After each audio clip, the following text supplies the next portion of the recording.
প্রিয় প্রিয় ইসলামী ভাইরা ও মাদানী চ্যানেলের দর্শকবৃন্দ, মাদানী চ্যানেলের ধারাবাহিক অনুষ্ঠান উম্মতের উজ্জ্বল নক্ষত্র, এতে আপনাদের আরেকবার সুস্বাগত। হযরত জুবাইর ইবনে আওয়াম রাদিয়াল্লাহু তাআলা আনহু, তিনি রাসূল করিম আলাইহিস সালামের ভালোবাসায়, নবীর মুহাব্বতে সেই মদিনাতুল মুনাওয়ারা হিজরত করলেন। তিনি রাসূল করিম আলাইহিস সালামের ফুফাতো ভাইও ছিলেন। হযরত সাইয়েদনা জুবাইর ইবনুল আওয়াম রাদিয়াল্লাহু তাআলা আনহু এমন এক ব্যক্তিত্ব ছিলেন যে সরকার দো আলম আলাইহিস সালামের জন্য নিজের জীবনকে উৎসর্গ করা তিনি দ্বিধাবোধ করতেন না।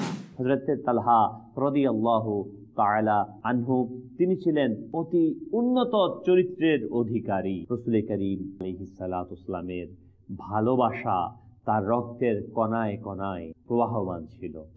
সুবহানাল্লাহ, তিনারা আমার নবী আলাইহিস সালামকে ভালোবেসেছেন, আমরাও সেই মদিনাকে ভালোবাসি। দেখুন ধারাবাহিক অনুষ্ঠান উম্মতের উজ্জ্বল নক্ষত্র, আজ বিকাল 5টায় মাদানী চ্যানেল বাংলায়।